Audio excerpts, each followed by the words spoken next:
अध्यक्ष महाराज, प्रश्न क्रमांक 7145. वितरित केल्याप्रमाणे अध्यक्ष महाराज, मी फार specific Parli Vaidyanath thermal power स्टेशनच्या 1, 2, 3, 4, 5 संचाच्या आणि चालू असलेल्या 6, 7, 8 या संचा बाबतीत प्रश्न विचारले होते.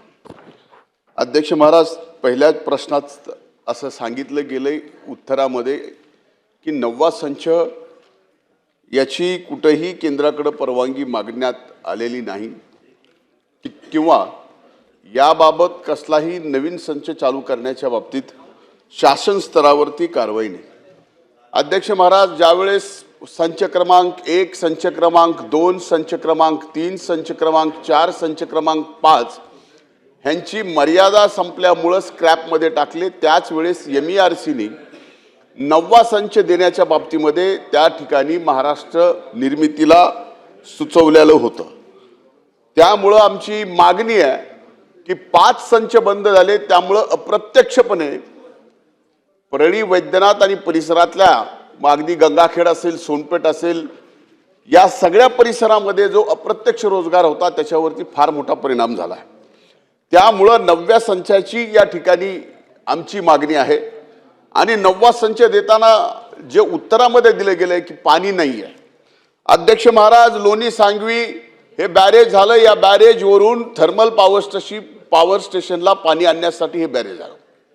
हे बॅरेज 2008ला मंजूर झालं. आत्ता 15-20 दिवसात त्याचं काम पूर्ण होईल. ते पाणी सुद्धा या ठिकाणी थर्मल पॉवर स्टेशनला मिळेल. आत्ता 17 LMT पाणी अगदी काही दिवसामध्ये जे नगर परिषदेचा सेवरेज ट्रीटमेंट प्लांट आहे त्या प्लांटमधून सुद्धा वापरण्यासाठी थर्मलला पाणी मिळू शकतं. दुसऱ्या ह्यांनी उत्तरामध्ये दिलंय की कोळसा महाग पडतो. तर यामध्ये माझी एवढीच विनंती आहे की जसं इतर थर्मल पॉवर स्टेशनला WCL कडनं आणि MCL कडनं कोळसा घेतला जातो, तसाच परळी औषधिक केंद्राच्या संचासाठी कोळसा जर घेतला तर ते कोळसा सुद्धा स्वस्त पडू शकतो. आता isakal.com आहे देशातील नंबर 1 ची मराठी न्यूज वेबसाईट. प्रत्येक अपडेटसाठी isakal.com ला नक्की भेट द्या. त्यामुळे 9वा संच सुद्धा फिजिबल आहे. तुम्हाला जागा घ्यायची गरज नाही, कारण 6वा, 7वा आणि 8वा संचाची भूसंपादन करत असताना 9व्या संचासहित भूसंपादन केलेलं आहे. त्यामुळे तिथला EPC असेल, तिथं वॉटर प्रोसेस असेल, ह्या सगळ्या गोष्टीसाठी आज जागा उपलब्ध आहे. त्यामुळं एकीकडे 5 संच बंद करत असताना MERCने न्याय द्यावा त्या भागासाठी म्हणून 9वा संच मंजूर केला. तो आज कुठेही शासन स्तरावरती मंजुरीसाठी नाही. त्यामुळे 9वा संच मंजूर करावा ही माझी पुन्हा एकदा या ठिकाणी सदनामध्ये आपल्या मार्फत मागणी आहे. अध्यक्ष महोदय, दुसऱ्या प्रश्नाच्या उत्तरामध्ये त्यांनी स्पष्टपणाने सांगितलं की या जागेवर आम्ही सौर ऊर्जा करू.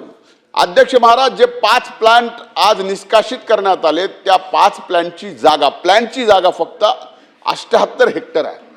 त्यातली 30 हेक्टर जागा ही एक शरायू नावाच्या कंपनीला, म्हणजे निर्मितीच्या ठिकाणी सौर ऊर्जेचा प्रकल्प करते आहे आणि त्या कंपनीला 30 हेक्टर दिली. त्या 30 हेक्टरवर ते फक्त 20 मेगावॉट वीज निर्मितीच करणार आहेत. म्हणजे एकीकडे आम्ही 650 मेगावॉटचा 9 क्रमांकाचा संच, ज्याची आज शासन स्तरावर कुठल्याही प्रकारे मान्यता देण्याची तयारी नाही, ते गमावला. आणि दुसरीकडे मात्र सौर ऊर्जेच्या बाबतीतही आमच्यावरती जागा असताना अन्याय होतोय. अध्यक्ष महाराज, आज हजारो एकर जमीन ही निर्मितीची परळी आणि परळी परिसरामध्ये थर्मल पॉवर स्टेशनसाठी घेतलेली आहे. जमिनीचा खर्च नाही, पाण्याचा खर्च नाही, खर्च आहे कोळशाचा. त्यामुळं याबाबत या 9व्या संचासोबत उर्वरित जमीन जी आहे, ज्याला 1 रुपया सुद्धा खर्च लागणार नाही, त्या जमिनीवर सुद्धा सोलार उभं करावं ही एक विनंती आहे. अध्यक्ष महाराज, मी आपल्याला स्पेसिफिक सांगतो की आज 6, 7, 8 सुद्धा जो संच चालू होतो, वर्षातून किती दिवस चालू होतो हे आपल्याला माहिती, कारण हा MOD मध्ये आहे. आता MOD मध्ये गेल्यामुळं स्वाभाविकच ज्या वेळेस आमचा नंबर लागेल त्यावेळेस आमचा थर्मल चालू होतो. अशा परिस्थितीमध्ये परळी औषधिक विद्युत केंद्राचे हे तिन्ही संच MOD मधून काढावेत ही माझी विनंती आहे. हे माझं अपील सुद्धा MERC मध्ये या ठिकाणी चालू आहे. जर आपल्या निर्मिती विभागाने याबाबत पॉझिटिव्ह से दिला तर MOD मध्ये परळीचं थर्मल पॉवर स्टेशन सुद्धा येऊ त्यातनं निघू शकतं आणि 12 महिने ते चालू शकतं, पूर्ण क्षमतेने चालू शकतं. या 3 प्रश्नाचे उत्तर अध्यक्ष महाराज या ठिकाणी पाहिजेत.